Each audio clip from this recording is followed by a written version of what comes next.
You're listening to the Dillo's Dojo podcast, hosted by Dylan Dillo Smith, Midwestern Ontario one and only MMA podcast, where we interview MMA fighters and voice actors like Sergeant Frank Woods. What is up, guys? It is Dillo, and welcome to another episode of the Dillo's Dojo podcast. So first of all, I want to explain I've been away for some time since the last episode. I've missed a couple of events. I've watched them. I've caught them and everything. I just did not make a podcast episode about them, and I should have. But I was a little busy with Christmas and just working, and I was a little bit more preoccupied with all of that, and I shouldn't have been. So expect more shows in 2021. But anyway, this is the last podcast of 2020. So how fitting would it be to be on Christmas, or at least Christmas Eve as I'm recording this, but when this comes out, it will be Christmas, hopefully. That's what I'm aiming for. And I just want to wish everybody a happy holidays, a very safe and secluded happy holidays.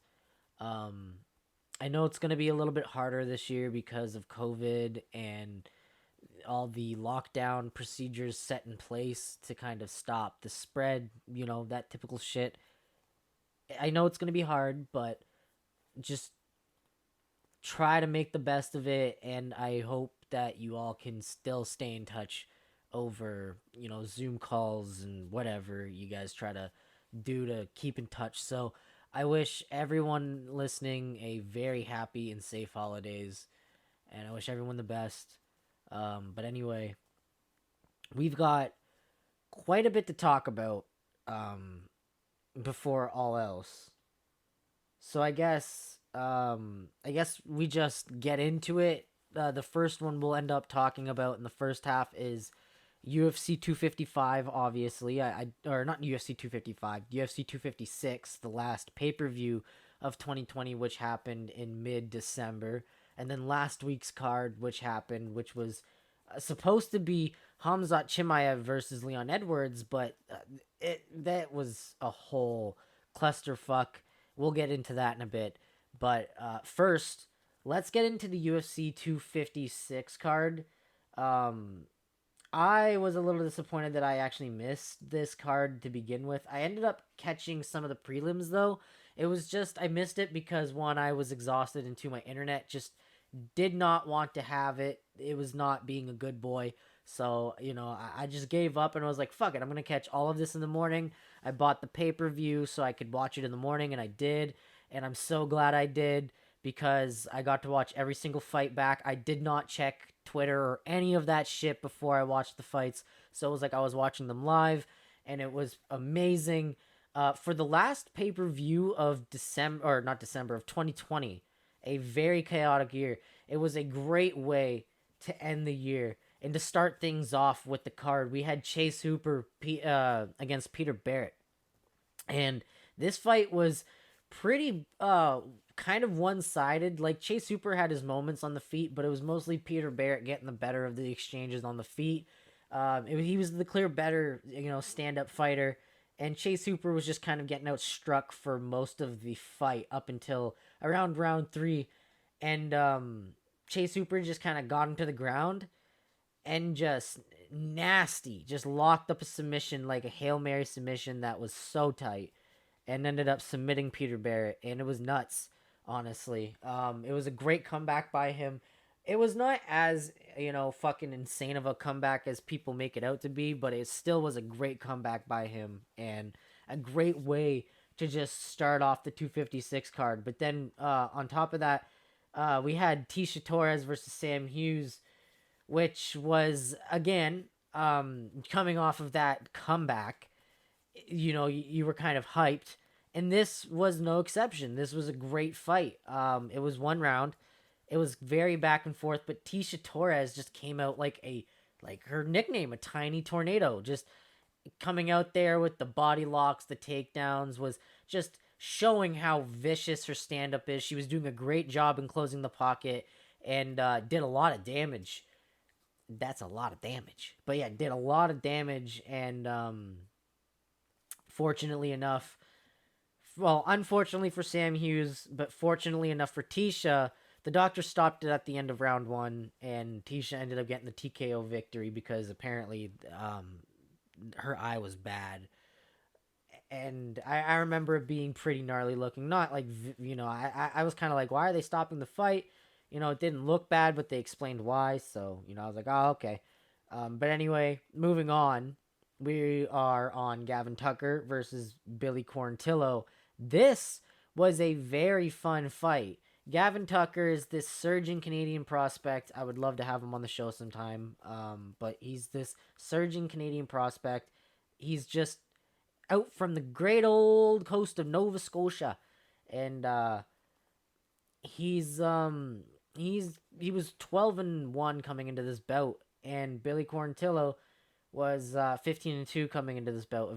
Both guys pretty veteraned up here, both coming off of some momentum. I believe Corntillo in his UFC debut finished his opponent or something like that, or it was either a back and forth fight or he finished his opponent. But I remember it being a big debut for him, and it was like a feel good moment. So he was coming into this against a surging prospect and very much held his own. But Gavin Tucker did a great job just securing the takedowns and just doing something with those takedowns. Billy Corntillo was doing a good job at immediately getting up and stuff, but ultimately it was Gavin Tucker that stole the show and won by decision.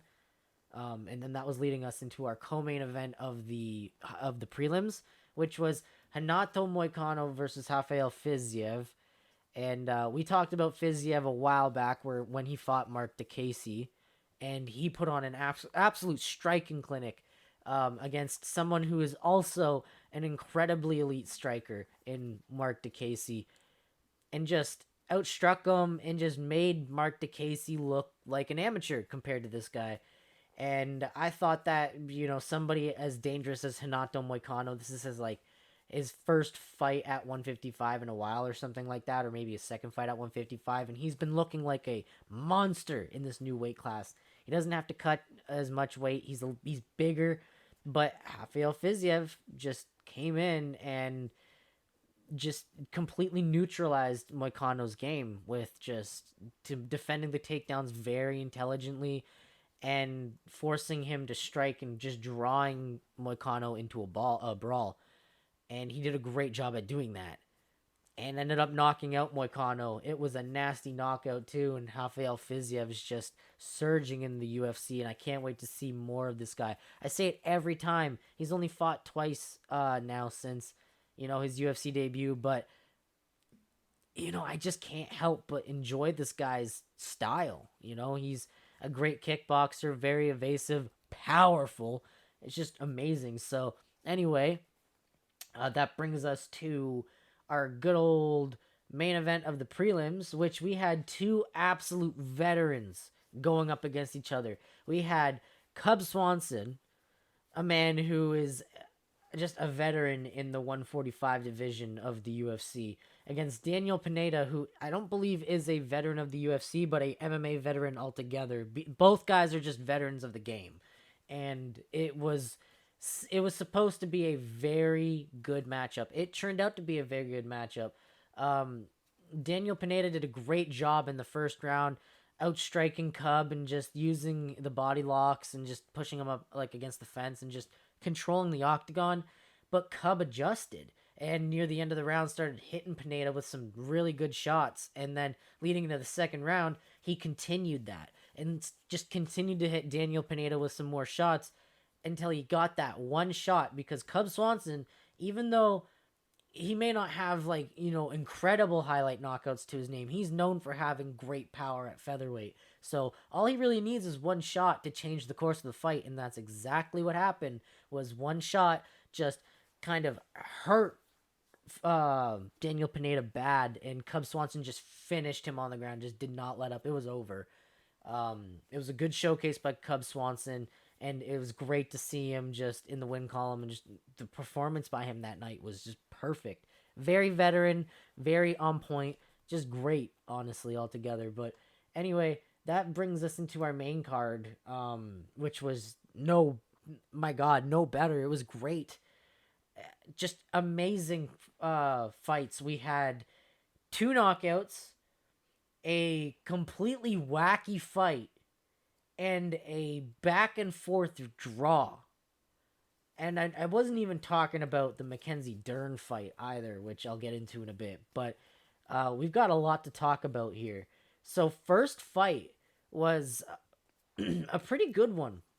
It was a heavyweight bout between Cyril Gane, a French prospect who is just destroying everyone in the heavyweight division. He's 6-0 coming into this bout, and Junior Dos Santos is looking to keep his career going on the track, maybe make another title run, come at Stipe for one more shot, and he just needs to get past Cyril Gane to get back into that conversation. And my God, both guys brought it, but Cyril Gane was just on a different level.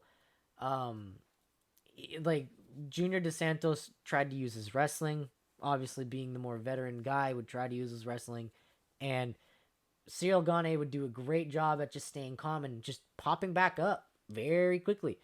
And he was just hitting Junior Dos Santos with some good shots. He hurt Junior Dos Santos at the end of the first round. And then in the second round, again, just he was pushing the pace of the fight, hitting Junior Dos Santos with some nice shots, pinning him up against the fence essentially, like just pushing him, like keeping him on the back foot enough where he's pushing him against the fence. And every time he was against the fence, he would close the distance and hit him with some nice elbows and stuff. And that is where we lead, is the elbows. He ended up finishing Junior Dos Santos because he had him against the cage, hit him with a couple of like punches, like short punches in the clinch, and then hit him with an elbow that was kind of like coming overhand. And the way it looked, the elbow hit just behind the ear in a legal spot, but Junior Dos Santos obviously was complaining that it wasn't legal. He still is to this day, to be fair, but he complained that it wasn't legal. But it was a perfectly legal shot. He hit Junior Dos Santos with an elbow that just kind of folded Junior Dos Santos, made him fall to his knees so he'd cover up, and Cyril Gane just kept wailing on him, and that's that. But that was a great fight, and that was a great fight to just start off the pay-per-view, first of all. And then second, leading after that fight, we have Kevin Holland going up against Jacare Souza. And this was a great fight as well, because Kevin Holland is a incredible striker, great knockout power, and he has been on a tear. First fighter in 2020 to go 4-0, and he'd be like, I think, one of the few, like 3 or 4 fighters in the UFC's history that have fought 5 times and won 5 times in a calendar year. And he's just coming in with all this hype on him. But the thing is, he'd been facing primarily strikers for the most part. And now he's up against a guy who is a Brazilian Jiu-Jitsu black belt and is just very dangerous with submissions. Well, about that submission game. He did good, Jacare did, trying to get Kevin Holland to the ground, but Kevin Holland popped right back up and then drew Jacare into a brawl, which I don't think Jacare should have did. But I'm not a coach. I'm just a fan watching at home, so I'm not going to be overly critical. Like most fans, like most level-headed fans would. I'm just going to sit back and watch the fights, watch the violence unfold. So that's exactly what happened, was he brought Jacare into a brawl, and he was hurting Jacare, and hurt him to the point where Jacare forced Kevin Holland to his back, but Jacare was still hurt, and Kevin Holland did a great job using the butterfly to kind of create some space and then use his heels to kind of push Jacare off. And as Jacare is like on his knees on the ground, and Kevin Holland's on the ground, they're trying to engage. Kevin Holland hits him with a nice punch that just kind of like surprises Jacare. He hits him with it again. That one, instead of surprising Jacare, like Jacare was like, whoa, what the fuck? Why? Instead, this time, it's like, okay, I'm hurt. I need to recover. And Kevin Holland saw that and got up and just started raining over him and started, like, almost out of a movie. Those scenes where you, like, out of a mob movie, you see the guy go up to the dude who's on his knees. He puts his, like, hand behind Buddy's head and starts wailing on his fucking face with his fucking fist. Yeah, that's kind of what it looked like, and it was brutal. And he just starched poor Jacare.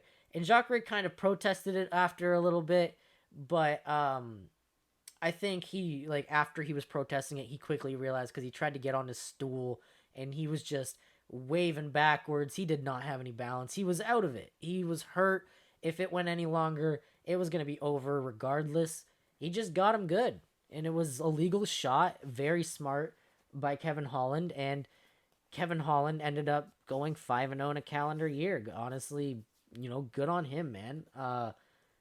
That being said, it's going to bring us to the Mackenzie Dern fight, which I frankly do not want to talk about because it wasn't that exciting. But I will say this, because this is the only thing from this fight I really wanted to talk about. Yandi Roba, or Jandy Hoba, however you pronounce her name, she's a great grappler. But Mackenzie Dern just showed why she is a way better grappler. I believe she has like ADCC champs, championships and shit like that.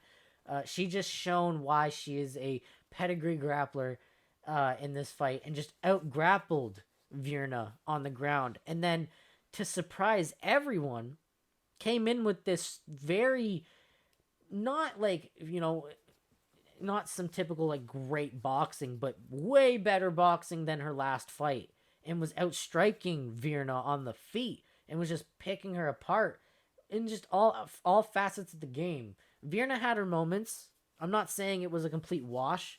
It was kind of close, but it was a clear Mackenzie Dern win. Mackenzie Dern was just the better fighter that night. And that's all I got to say about that. Good win by Mackenzie Dern. Good effort by Virna. She had her moments, but honestly, Mackenzie Dern just looked so polished out there. And if that's the work she's putting in with Jason Perillo, I'm excited to see how well her striking game develops. The thing is, if she becomes in love with her striking, and we might have a Ronda Rousey effect, and you don't want that with somebody who's also a very talented grappler. So it's going to be a little interesting to see where that heads to. But that brings us to our co-main event, the wacky fight of the night. This was, okay, let me say that I never made the predictions in the last podcast, but I will say this. I kept telling people that Charles Oliveira was going to beat Tony for a good reason. And I feel like a lot of people probably saw this coming. A lot of hardcore fans probably saw this outcome coming, but I just feel like I predicted something with this, because I said to everyone that asked me, even my brother, and my brother agreed because he knows probably just as much as me. He agreed that Charles Oliveira is going to win because of one reason and one reason only. Charles Oliveira's stand-up is up to par with Tony Ferguson's, and when it gets to the ground, Tony Ferguson is way too content to work off his back. He loves the rubber guard too much, and that allows somebody like Charles Oliveira, who's a deadly submission grappler, to throw in all these types of submissions and to hold him down to the ground and score points. And boy, was I fucking right. At the end of the first round, he had Tony in a armbar so deep, I thought Tony's arm was going to completely snap in half, and it nearly did. I don't think arms are supposed to bend the way that Tony's did. His elbow was probably going to dig through the bottom of his fucking arm at this point with how much it was bending. My lord, it was brutal. But Tony didn't tap. Tony yelped a bit and then tried to get out of it more. Showed the ref that, yeah, it was an audible yelp, but he's not in trouble. He's still fighting it. And then the bell rang. So, honestly, I commend the toughness of Tony, but I don't think if that was later in the round, if that wasn't with only a couple seconds left, if maybe Charles Oliveira had a couple minutes left, that probably would have been over sooner. Give it a couple more seconds, that would have been over. Tony would have fought it for too much and then would have eventually tapped, or the ref would have saw something that no fan wants to see and that he doesn't want to see up close, and probably would have saved Tony's fucking arm. Otherwise, it was a brutal armbar. But the thing was, after he got out of that, it clearly damaged his arm, but he still threw it. He still threw elbows with it, left hands, It just wasn't as powerful and as precise, as flush, and as quick. But he continued to throw it to set up his other punches and his other strikes. He didn't fucking back down from using that arm, but you could see it was bothering him in the second round because he was like stretching his arm out, kind of doing like a bolo punch kind of movement, but like kind of just shaking his arm out, trying to get some feeling back into it. So obviously something happened there. But apparently the X-rays came back after the fight. Obviously, it's been a couple weeks since that card, so we got the X-rays, and Tony's good. His arm is fine. Just was a very nasty looking armbar, to say the least. But Tony rallied back to kind of put on a good round two, but like round one just got too comfortable because Charles Oliveira struck with him for a bit. Tony kind of started getting the better of the exchanges, and then Charles Oliveira would take him down, and Tony would be too content from there, and Charles Oliveira would just put in so much work. And the thing about Charles Oliveira, and it's the reason why I love him as a fighter, is he's not the typical guy that lays and prays. He'll take you down. He'll spam those takedowns, but he will try every submission he can. He's just constantly looking for a finish. So even if he lays on you, he's looking for that finish. He's looking for an exciting way to just finish the fight. So no matter what, if you get a straight grappling match with him, you just see him doing these crazy transitions and trying to lock these crazy submissions and stuff. And that's the reason why I love him as a fighter. And that's exactly what happened, was he kept taking Tony down over and over again at will, and just going for submissions, just being very active and scoring points on the judges' scorecards. Tony just didn't have an answer for Charles Oliveira's wrestling and his grappling. And unfortunately, Tony ended up getting completely blown out. Do I think that Tony is shot after this? Maybe not. But I think his best years are starting to go behind him now. I think the Justin Gaethje loss kind of got to him. And this one is definitely going to get to him too. But whether Tony's going to retire or not, I don't think so. I think he's going to continue on. I think he's probably going to try to get back into that winner's circle. My question is just, is he going to be able to get back into that top five with the way he is? Like, he needs to get over some mental things first, clearly. Yeah, that's about it, man. That brings us to our main event. This ended up being a sleeper fight of the year, and I expect it to be fight of the year.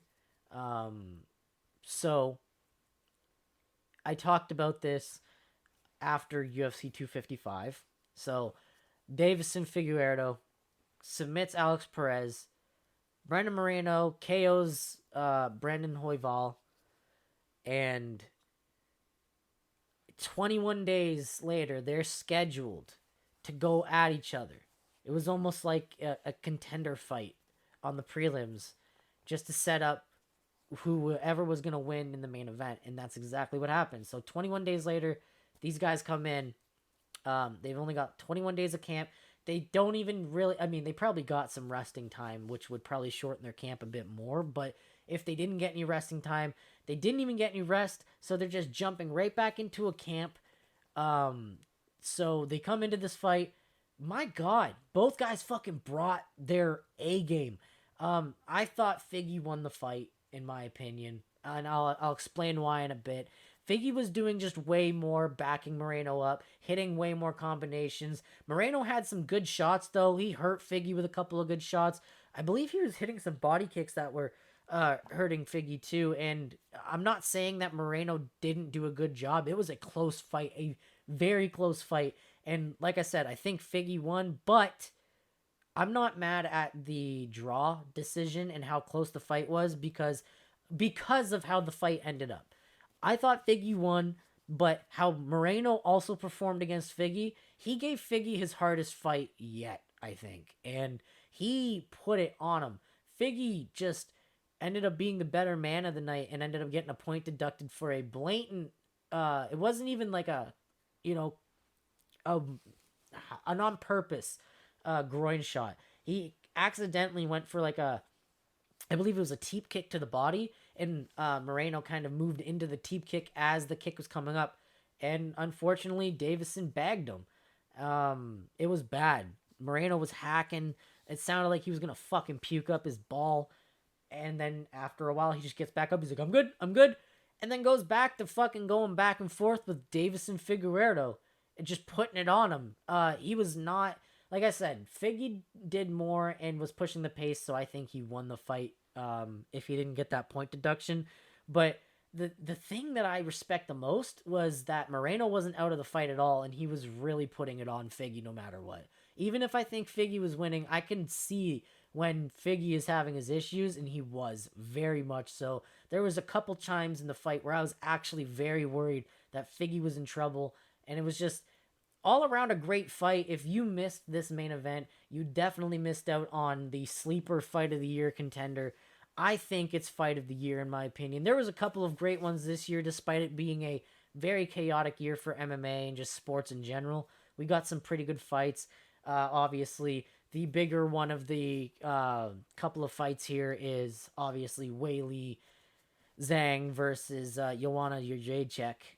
They had a great slobber knocker in March of 2020, but I think that these guys are going to win fight of the year. Maybe because of recency bias, but I think because that fight was actually just as great as we all watched. And it was just, like I said, an outstanding, just all around outstanding fight. And I mean, when they start releasing the actual fights, if you want to watch the pay-per-view on Fight Pass when they release it, you can do that too. But if they just release the fights, check that one out. Check the main event out because, my God, it was an amazing fight. Anyone who decided to miss it and weren't smart like me and didn't buy the pay-per-view for the next day, oh, you missed out on such a great card. Even though the Mackenzie Dern fight was a little bit more boring than the rest of the fights on the main card, it still wasn't like boring. It still had its moments. It was a grappling fest, but there was some intriguing stuff in the fights, and the prelims just had some great fights on it too. And this was just a great card, an amazing pay-per-view to end 2020 on. And that is a great transition into the next card that we're going to be covering. But before I get into that, I'm just going to raise the question. I personally think they need to run it back right away when their suspensions are up, like when their medical suspensions are up and they're both available. I think Davison Figueiredo versus Brandon Moreno 2 needs to happen immediately.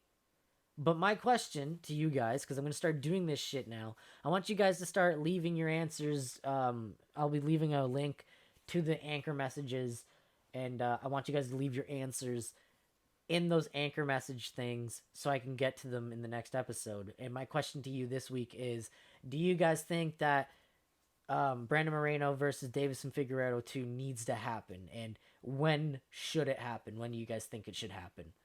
Personally, I think they should try to get it for March, maybe a little later, maybe April, but I want to see it happen soon. And I think that's probably everyone's opinion right now, so I feel very confident to say that. Anyway, we're going to get into the next card, which will be the final card of 2020 that we're covering here. This one, I'll be honest, I watched the whole card and I wasn't all too interested. The prelims, there's nothing really to scoff at. Nothing too great. Except for one thing two things I want to talk about.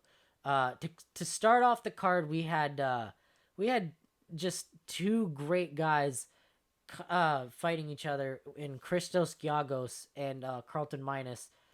And Giagos just showed his wrestling prowess, and Minus had nothing to do, or no answer to it. But the one I actually really wanted to talk about was Jimmy Flick's his flyweight debut, or his UFC debut more so, from the Contender Series, and how he finished the fight. He was getting pieced up by Cody Durden. Like I said, all respect to Cody Durden. He was doing a great job. piecing him up. And then Jimmy Flick just, with the miraculous butthole, pulls this submission out of nowhere, this flying like arm bar or something, and forces Cody Durden to tap. It was like, holy shit. Holy shit. Anyway. So, that being said, we are just going to get into the main card because I also want to talk about some stuff at the end of the podcast here. Mainly some Christmas stuff because, you know, it 'tis the season. But let's get into the main card of the final card of 2020 because there was some great results on the card. And even when there wasn't any finishes, the fights were great. The fights were awesome. So to start the fucking fight card off, we had Greg Hardy going up against Marcin Tybura, and obviously the Greg Hardy hype train is choo-choo in full effect. But I knew that Marcin Tybura was going to win. I just didn't think he was going to win in the fashion that he did. I thought at this point Greg Hardy had some takedown defense. He had some decent grappling defense. It was almost as if once Marcin Tybura realized there was no grappling defense there, Marcin Tybura just took him down, put him in a position where he just couldn't do anything. And it was like as soon as Tybura started landing the ground and pound, Greg Hardy just kind of curled up in a ball and just accepted it. But it was still a great fight because Greg Hardy put it on him in the first round, hit him with some good shots. But Marcin Tybura is a very durable guy, just very sturdy guy, very great all-around mixed martial artist. And I just, even going into this fight, I just did not see Greg Hardy winning. And that's exactly what happened was Greg Hardy lost. He just got fucking mauled to death by Marcin Tybura, which is exactly what I expected. Because I feel like that was quite the step up in competition. Yeah, he's been beating some decent guys, but last time they put him up against somebody like, you know, Alexander Volkov, and he got just dominated for 3 rounds, like 3 full rounds. So, you know, I think it was a little too early to throw him into Marcin Tybura territory. Also, I don't care because I don't like Greg Hardy. I mean, he might be trying to change his life now, but he's still a fucking woman abuser and he's unapologetic about it. So fuck him. Anyway, before I get onto a very long tirade, let's get on to the next fight, which was a very good one on paper. And I thought this was going to go to the distance. I thought this was going to be a back and forth fight between the two. I didn't expect it to go the way it did. This was between Marlon Moraes versus Rob Font. And I thought that Marlon Moraes was going to take Rob Font to a decision. And Rob Font just completely just embarrassed me by knocking out Marlon Moraes with a heavy shot, just knocking him out cold and just upsetting everybody. And that just makes me beg the question, can Marlon still hang with some of these top 5 guys? Because they've got some fucking heavy power. So it's like, can he actually stand with these guys? Because he himself is a powerful guy. He's a great striker.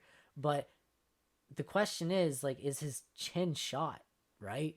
So, I don't know. I'm not going to make that decision. I'm not going to assume that his chin is shot. But honestly, it was a pretty brutal knockout. Good on Rob Font. We've got a new contender in the division now. I can't wait to see where he goes next, who they're going to put him up against.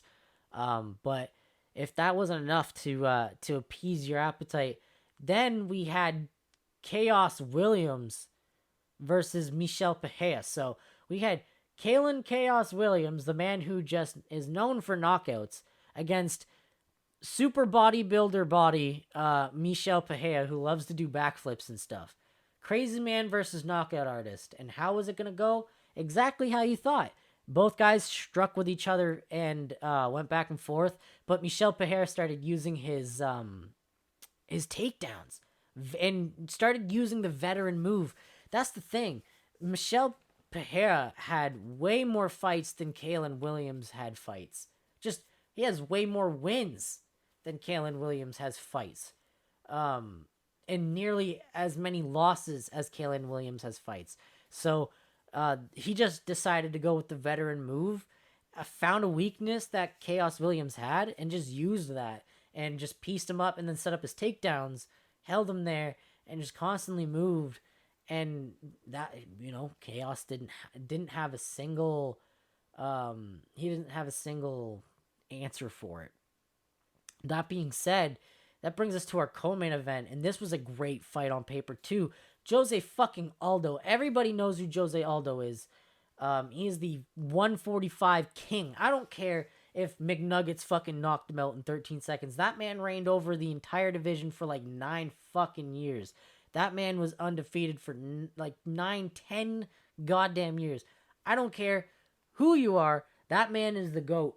And he was going up against the man who upset Sugar Sean O'Malley, Marlon Chito Vera. And I was excited for this fight. I was more excited for this fight than the actual main event when I was fucking watching this card. I was really excited about this fight.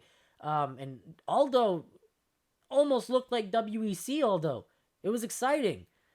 He was bringing back the body kicks, the leg kicks. He was ripping to the body, and it was clearly affecting Chito. Like, Chito did not expect to get body shots as much as he did. And Aldo just did a great job at outpointing Chito. And it was a very close fight between the two, I gotta say, man. But I'm happy that Jose won. I thought Chito was gonna win, and I wanted Chito to win, but I thought Jose won that fight going back and watching it, and I'm happy he won. He shows that he can still hang with some of the elite guys at bantamweight. He's cutting way more weight now, and he's still hanging with these elite guys. So it's exciting to see Aldo in his own space. I'm not saying he might make another run for the title, but he's gonna be in the top 5 for a good while, and I'm really excited for that. But that being said, so that brings us to the main event. Stephen Wonderboy Thompson versus Jeff Hands of Steel Neal. Jeff Neal has knocked out pretty much all of his opponents in his UFC career. And Stephen Thompson, we all know him as the flashy karate kicker, and he's a very well-known guy. He's a very well-known guy. But yeah, no, he's a very well-known guy, very well, he has a lot of presence on social media, and he loves to do martial arts seminars, just all around a good guy. He's very well-known around the UFC, around in MMA in general, as the nicest motherfucker. You know how they have the baddest motherfucker title? He's known as the nicest motherfucker. Or, what is it? They have like a family-friendly term for it. It's like the nicest, like, manly fighter or some stupid shit like that. But he is like the nicest guy ever. But he's also such a deadly striker. But so is Jeff Neal. So this was a great main event. Obviously, like I said, we lost on Khamzat Chimaev versus Leon Edwards, which would have been an incredible fight. But I'm going to get into that in a bit because we've got some we got some fights for you guys coming in January. We've got, just to start off our January year, or just an entire year, to start off January, we have 3 events in a week because they're back on Fight Island. So I'm going to get that in a bit. But anyway, this fight was great. Both guys struck. It was pretty much just a striking battle the whole time. Jeff Neal was hitting Stephen Thompson with some heavy shots. In the first round, they clashed heads, and both guys got a cut. Stephen Thompson's cut was so fucking deep. It was one of those cuts that you could see the meat inside, but there was no blood coming out. It was so deep, it wasn't even bleeding. And Jeff Neal, same thing. But they trudged on, and Stephen Thompson went on to just do an incredible job at keeping his distance with his karate style. Obviously, his karate style, he's more spread out with his legs and his movement. His hands are down, so it's harder to see where the shots are coming from. And he did a great job at doing that, at keeping Jeff Neal away and just hitting with leg kicks and just keeping that distance. And it was a great showcase by Stephen Thompson, honestly. It was like almost old Stephen Thompson, the guy who brought him to the 2 Tyron Woodley title fights. It looked like that Stephen Thompson. And obviously everybody was counting him out, saying, oh, he got knocked out by Anthony Pettis. Yeah, he got knocked out by Anthony Pettis, but you have to remember he was fucking piecing up Anthony Pettis before that fight, or before that round, and he was even beating Anthony in that round. He was beating the shit out of Anthony Pettis in that round, but obviously Anthony, known for his, off the cage shenanigans, used a Superman punch off the cage, and the I guess just him propelling himself off the cage, the power from it knocked him out. He just, he didn't expect it to happen. And even Stephen Thompson said, like, it's never happened to me in my career before. It's the first time. You'd think that man would know anything about surviving that type of shit, because the man is 57-0 in kickboxing. He hasn't been knocked out in kickboxing. That was his first time being knocked out in fucking mixed martial arts. So, I mean, that's pretty fucking good. I don't think his chin is waning. I don't think he's on the decline. I think he's like 34 years old. He still looks incredible. I was excited, and I'm happy that Stephen Thompson won. It was a great showcase by Jeff Neal, and he will get back into the winner's circle. But honestly, Stephen Thompson, I feel like from that performance, and I'm not the only one who's saying this. Everyone in the MMA community has been saying this a lot. They want to see him in the title shot. They want to see him back in the title conversation against Kamaru Usman. Everybody's like, actually, I want to see that Stephen Thompson against Kamaru Usman. The Stephen Thompson who is deadly at defending takedowns, but his striking is so deadly you don't know where it's coming from, and he can just hit you like a snap of the finger. So, I would definitely love to see Stephen Thompson in the title picture, honestly. But that being said, I did say we had some fights for you guys coming this year. So obviously, we already know the first pay-per-view of the year is UFC 257, and that is obviously the non-title bout between Dustin Poirier and Conor McGregor. It's the rematch, and I'm very excited for it personally. I fucking hate McGregor. I'm not a McGregor fan, but this fight I'm actually very excited for because, both guys have fought before. They have a history.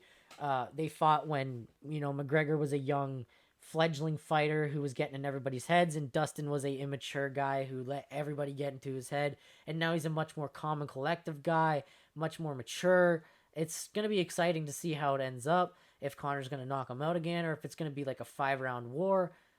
I'm just interested. But that being said, the first event of the year, earlier that week, we get Max Holloway versus Calvin Keator. This is Max Holloway's first non-title bout since Ricardo Lamas in 2016. And Calvin Keator has just been on a complete run of knockouts and decisions and just showing that he is truly a featherweight contender and he is a danger to that division. So if that wasn't good enough to start your week, you start your week with Max Holloway versus Calvin Keator. If that wasn't enough, on Wednesday, yeah, I shit you not, Wednesday, the middle of the fucking week, we get a card again. And it's not some shitty main event, Greg Hardy's coming back against, John Jones. Well, that's actually a pretty good fucking main event. That'd be hilarious to watch. Never mind. I don't know. Fucking Cyril Gane versus Greg Hardy is the main event or some, it's not some shitty shit like that. It's Hamzat Chimaev versus Leon Edwards as just the Wednesday card. The Wednesday card. The fucking middle of the week card. The card that probably a lot of us are going to miss because we have jobs to go to that we're going to have to catch the next day. Yeah. That is the middle of the week card. That's a great main event. Amazing main event.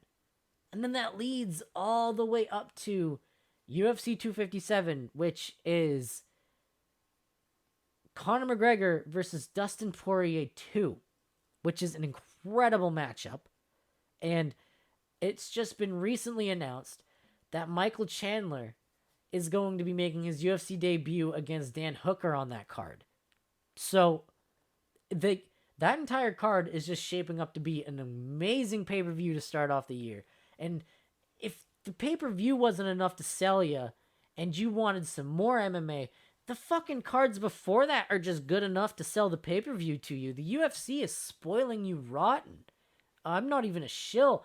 I'll be the first one to be on the line of defense and talk shit about the UFC and how they mistreat their fighters and how they pace a lot of them poorly. But they're spoiling the fans like we're just little rotten brats. We get 3 cards in a week, and 2 of those cards before the pay-per-view card are incredible main events that would be awesome Saturday night fight night main events. Like great Saturday night fight night main events. So I'm just excited for the new year. Now that we've capped off 2020 with Stephen Thompson getting a win and probably catapulting himself into the title conversation, I think that is a great start to 2020 for the UFC. Sports are coming back, obviously. Basketball's back. Hockey is coming back in January. The UFC is coming back in a big way. So I'm excited for that. I'm excited for all 3 of those cards. You damn well know that the Sunday episode at UFC 257, like after it, is going to be incredible. And it might even be a long one because I'm going to be covering the Saturday card of that week, probably, unless I cover it the Sunday. But I probably might skip that Sunday so then I can cover all 3 of the events in one podcast. So that's going to be amazing. I'm excited for it. And on top of that, it's not even like 2 shitty main events I have to cover and then a pay-per-view. It's 3 incredible main events in a row that I get to cover. So I am so excited for when the UFC comes back in January. That being said, I just want to say one more thing before I go. I know that 2020 was hard, but let's try to be better to each other and try to go into the new year with a more positive attitude. And let's not try to let things keep us down. Let's not let the mainstream media bum us out. Let's try to keep a positive outlook as much as we can. It's going to be hard, and I know it is hard with everything that's been going on, but let's try it. And now, I know that I said that I was going to get into some holiday stuff. I wanted to talk about Christmas and what it means to me, essentially. I want to talk about Christmas and just the times that I spent with family.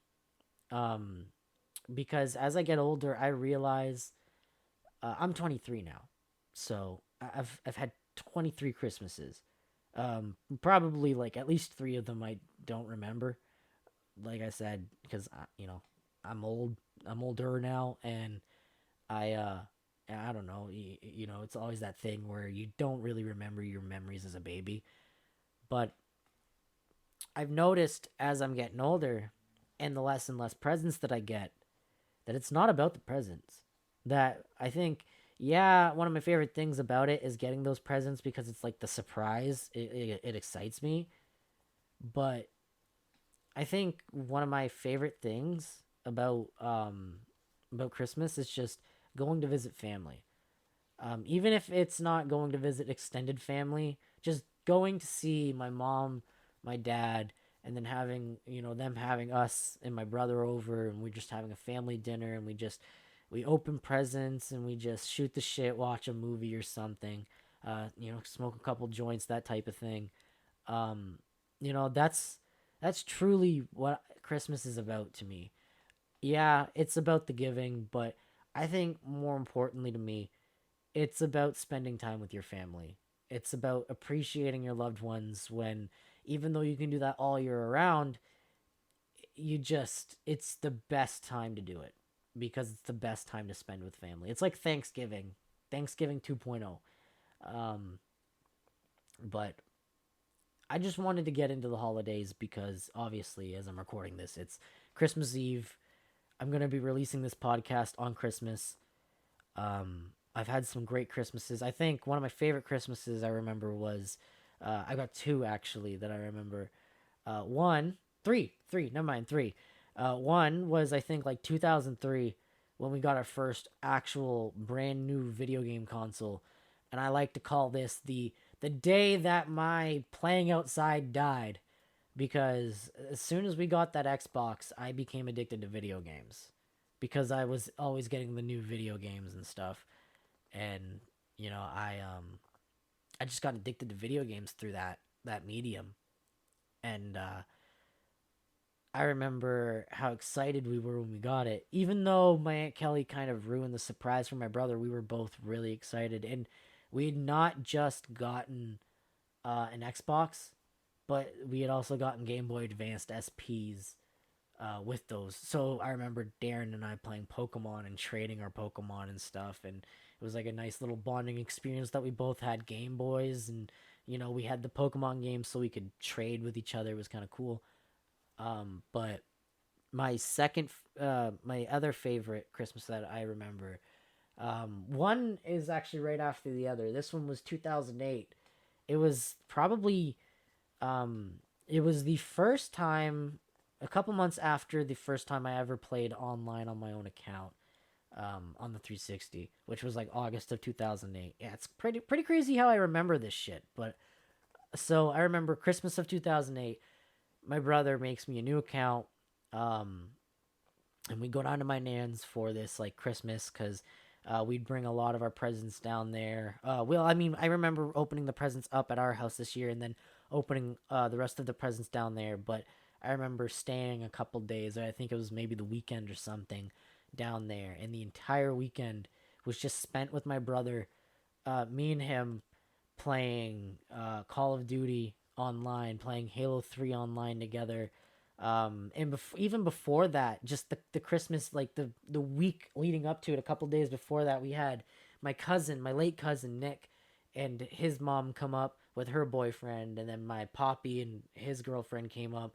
That's when I got Call of Duty, and I remember we opened Guitar Hero World Tour, and I remember Darren and I just absolutely vegging Guitar Hero World Tour, and that was pretty much our lively like our lives at that point. It was a nice bonding experience. I think you're gonna find that theme with a couple, like, the last two here, especially with this one, because 2009 was different. We actually went down to Cambridge and opened all of our presents down there. We spent our whole Christmas down at my nan's, and I remember the whole time Darren and I were there, we were just downstairs playing all of our games, because this was like a year after we had gotten Xbox Live and everything, and him and I were just downstairs playing all of our games together, and it was just an incredible bonding experience. I honestly think, even though I used to hate my brother, and now that we've gotten older, we get along like two peas in a pod. I think part of me thinks that those Christmas experiences, kind of helped us get closer, because it was just a nice little moment in between the wars that him and I would have on the video games, where him and I actually like enjoyed playing co-op or anything with each other. So I like those memories the most. I like to remember those. I'm sure there's a lot more that I can remember, but I remember those ones specifically because they were just nice, heartwarming times, nice, heartwarming Christmases. That I know I'm never gonna get back again, but I can't wait to, in the future with my kids, have those types of Christmases, right? Like, I know my kids are going to think it's about the giving, but I know it's just about the reactions on their faces and just spending time with them, to me. So, with to end it on that nice note, I want to wish everyone a happy holiday. I want to wish everyone a very safe holiday. I hope everyone gets the presents that you all wanted. I hope people are able to spend time with family in some way. Don't break COVID precautions. Please don't. It's not worth the fine. But please be safe. Keep in touch with your family. Please check on your loved ones around this holiday season, because again, the holidays are a great time of year for people like us, but there are also people who suffer very greatly around this time of year. So Check on your friends that seem to act like they're okay, but there's something off about them. Just check in on everybody. It's that time of year where everybody struggles. So happy holidays, Merry Christmas, Happy Kwanzaa, Ramadan, whatever the fuck you guys celebrate. I'm probably sounding very culturally insensitive here, but I swear I'm not. Just happy holidays, everybody. I hope everyone has a great holiday. I will see you guys in the new year, and I cannot wait for what MMA has for us in the new year. Anyway, I will see you guys in the next episode. Peace out, guys. You've been listening to the Dillo's Dojo podcast. Keep in touch with Dillo on his social media at Dillo Ross on Twitter and Dillo Ross on Instagram.